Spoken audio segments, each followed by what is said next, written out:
Part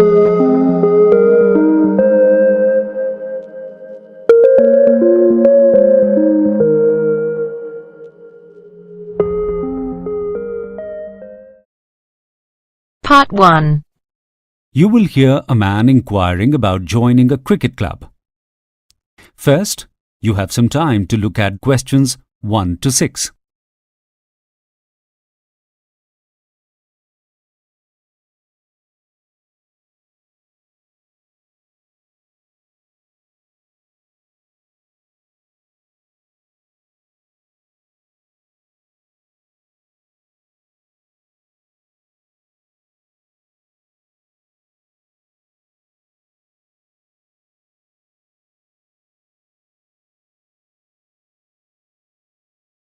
Hello, Monarch Cricket Club.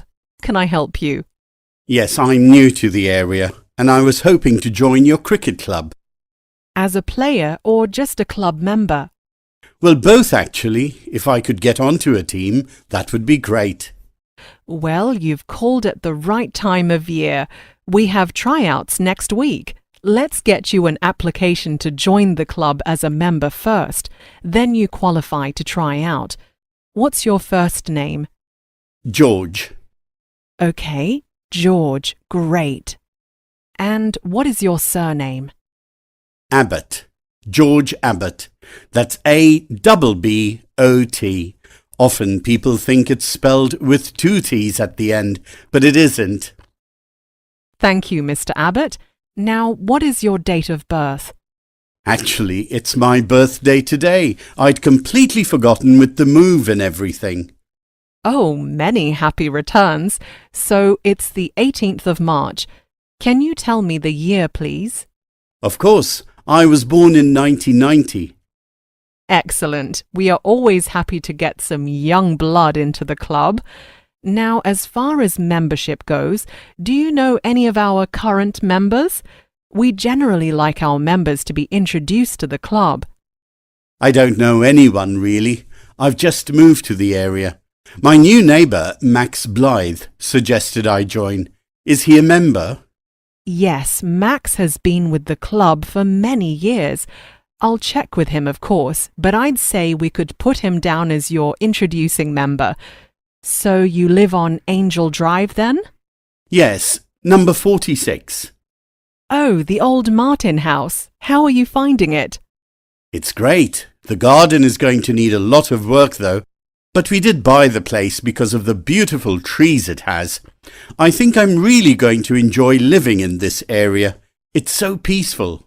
Yes, this is a lovely town. Do you have different types of memberships? You know, different fees for the types of services you want? Yes, general membership is £900 per year.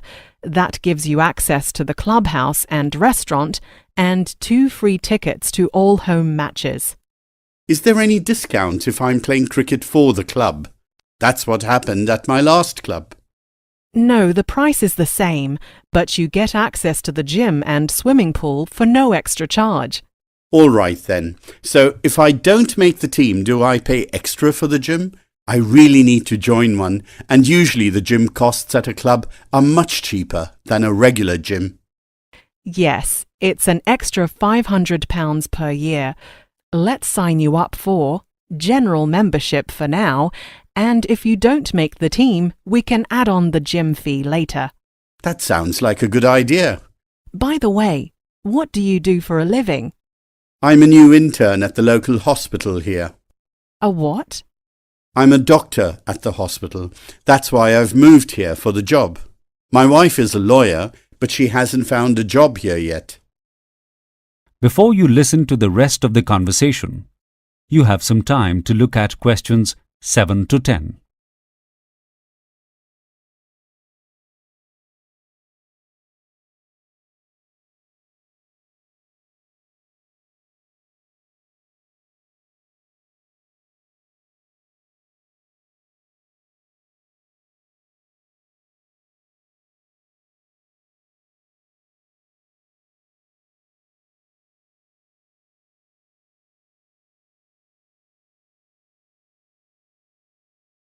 Now let's sign you up for tryouts while I have you on the phone.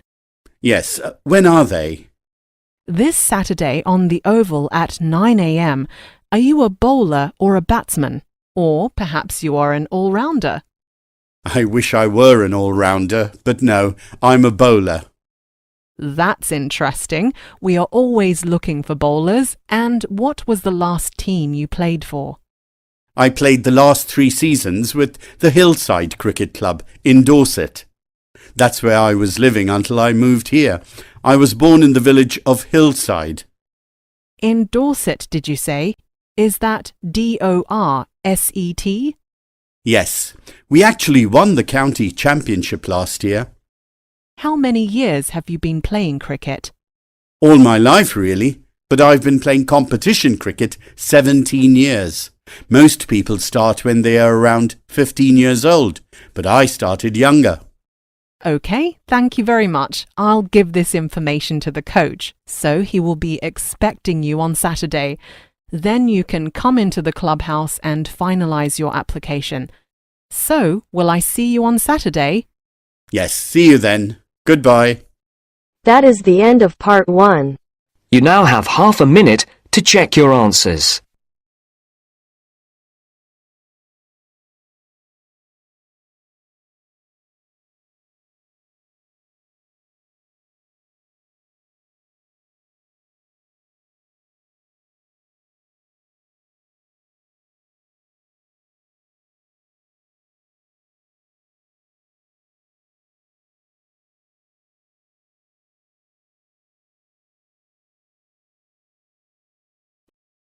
Now turns to part 2. Part 2. You will hear a man called Christian Jackson, staff coordinator of a trade fair facility, showing a new employee a map of the facility. First, you have some time to look at questions 11 to 16.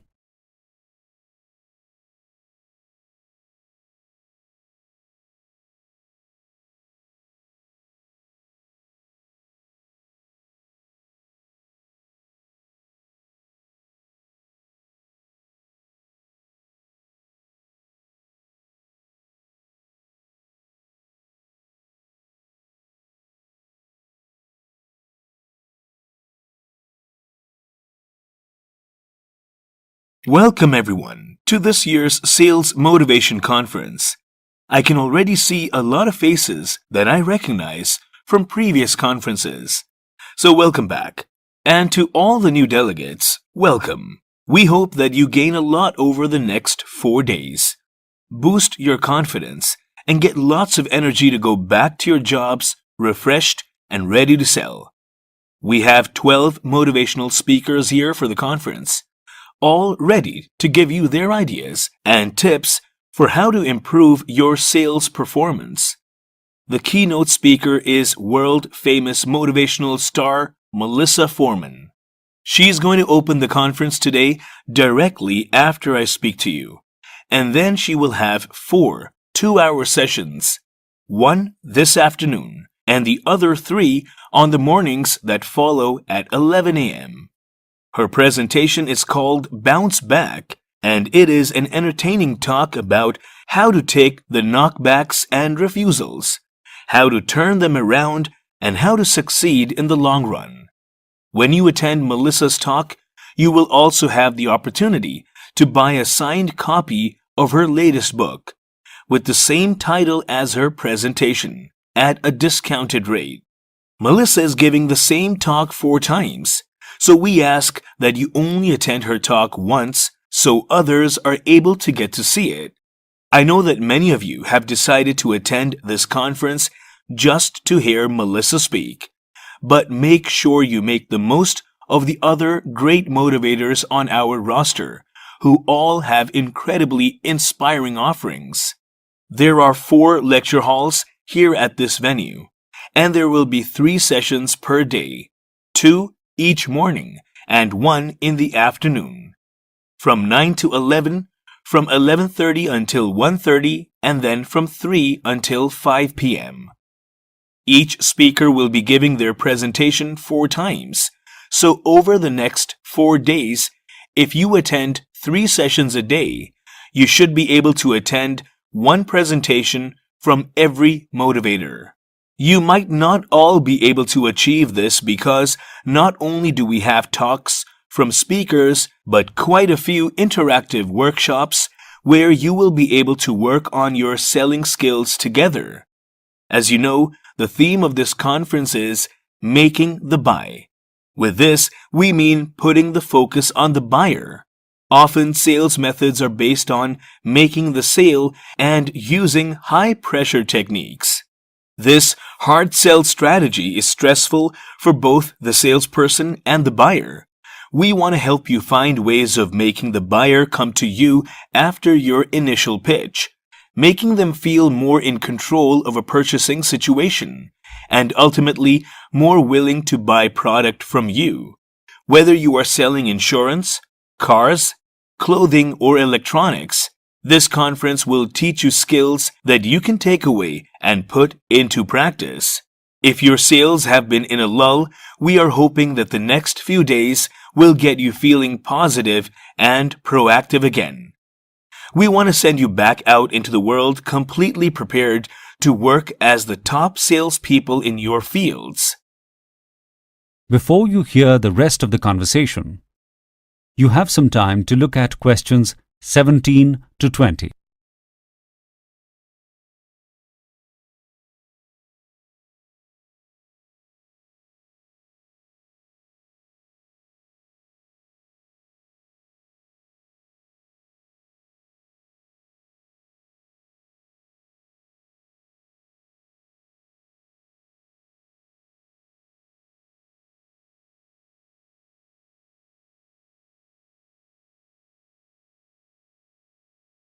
Now, for the business end of things. I think most of you have already been through the registration process. If not, we ask that you get that out of the way before you attend any sessions, and the conference fee should be paid in full. If you have driven here today and just registered, use the free parking card you received when you registered to leave the car park this evening. If you try to leave without being able to show your card, you will be charged for parking. So make sure you keep it with you. We ask that you wear your ID cards at all times when in the building. I probably don't need to tell you that this is a non-smoking venue, which includes outside in front of the building. Lunch will be available in the banquet hall every day from 1:30 until 3, where there will be a buffet that also has vegetarian and vegan options. There are 6 seating areas with tea and coffee facilities scattered all over the venue.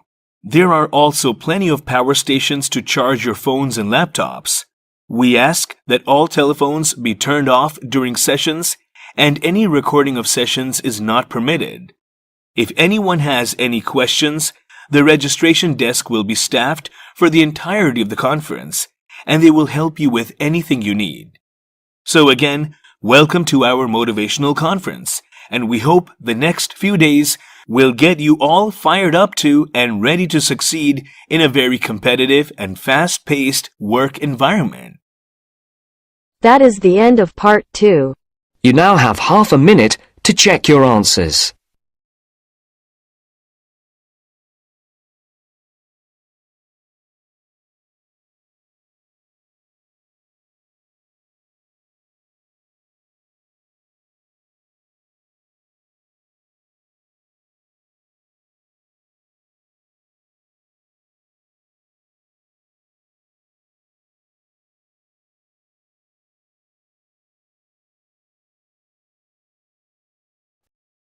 Now turns to part 3. Part 3. You hear 2 students, Anne and Fergus, planning a project that they need to submit to their university tutor. First, you have some time to look at questions 21 to 26.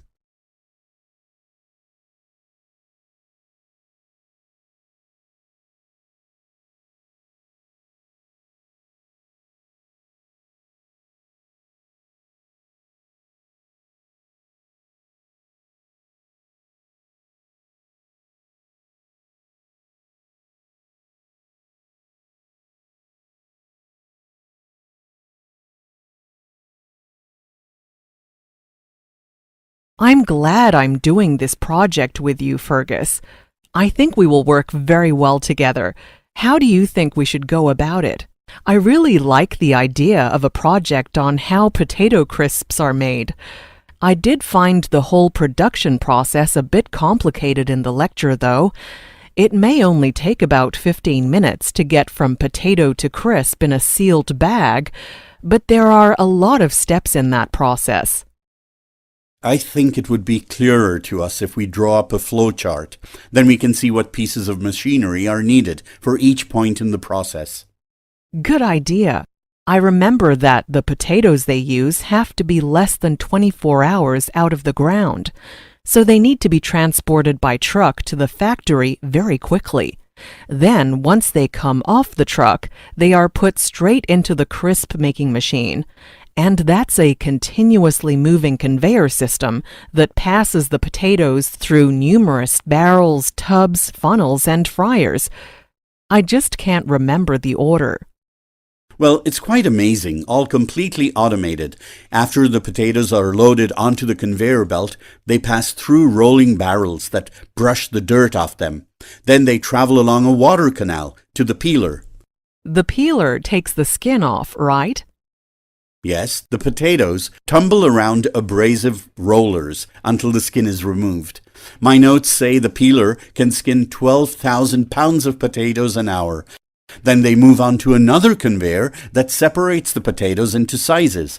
The smaller ones drop through gaps in the conveyor, and the larger ones are chopped into smaller pieces that then fall into the rinser, joining the smaller potatoes. They are now all about the same size. Then, from what I remember in the lecture, they go along the rinser conveyor where they are sprayed with water before they get into the slicer. This is where they are cut into the crisp shapes. Here, they are spun in a huge drum with adjustable blades. From just one potato, they get enough crisps for a small packet. And then they are rinsed in cold water for about a minute before they pass along another conveyor belt, which dries off the excess water with an air blower. Okay, that's all a bit clearer now. So then they enter and move through the long fryer, which contains canola oil boiling at 190 degrees Celsius. They exit the fryer, still on a metal conveyor belt, and the excess oil drips through perforations in the belt.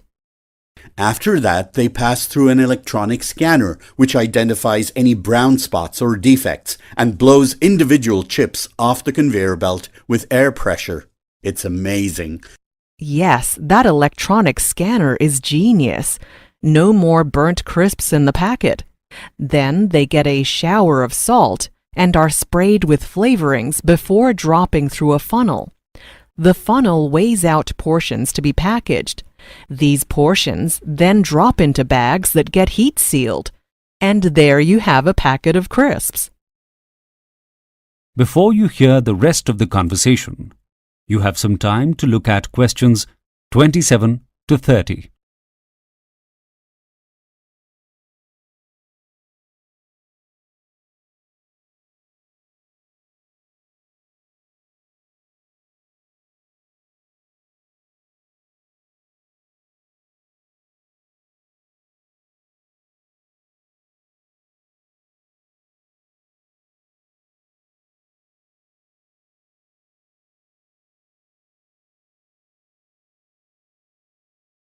Okay, that flowchart has made everything a lot clearer.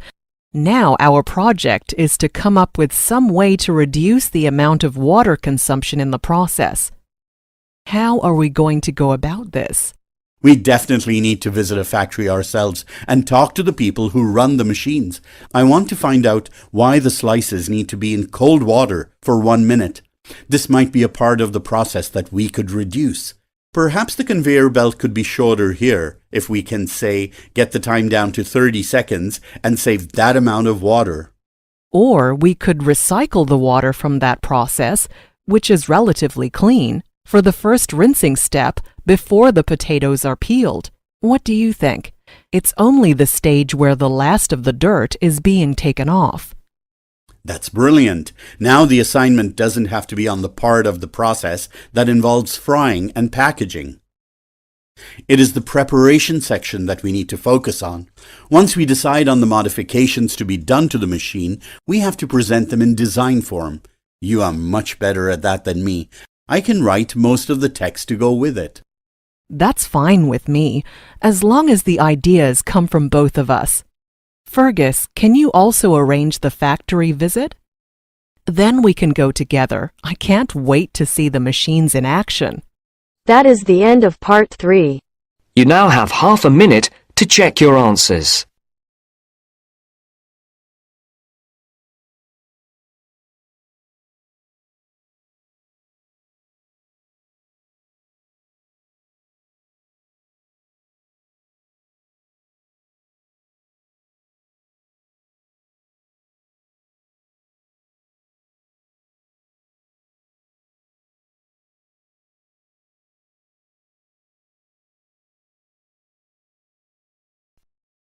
Now turns to part 4. Part 4. You will hear a part of a lecture about fillings in teeth. First, you have some time to look at questions 31 to 40.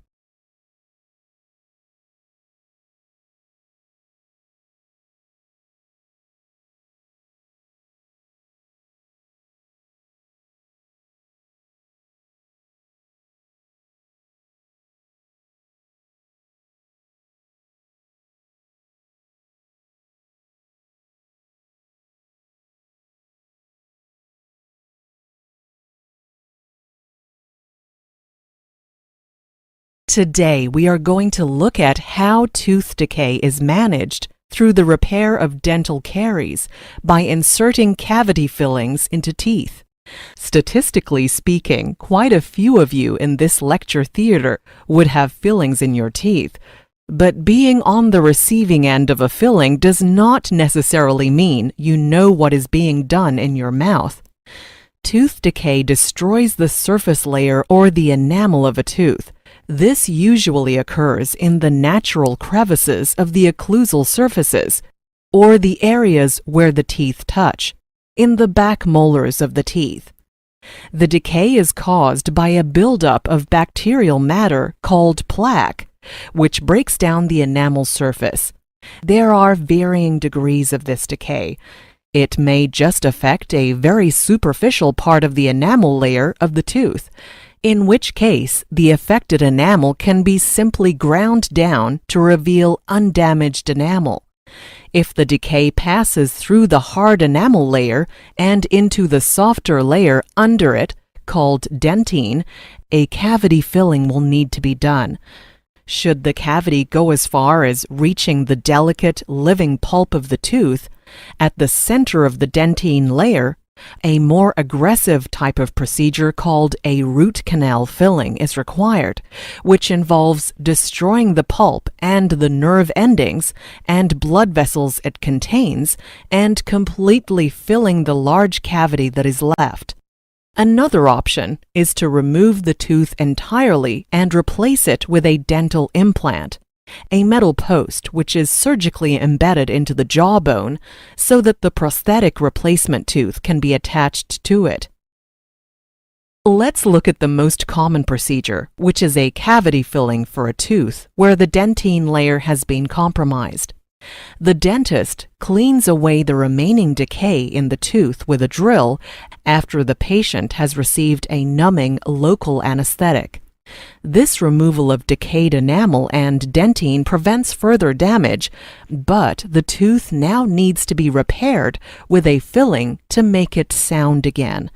Cavity filling material was traditionally a silver metal amalgam, but now most dentists have started using composite resin to fill teeth, as it has the advantage of being able to be color matched to that of the enamel, while amalgam fillings are the color of metal.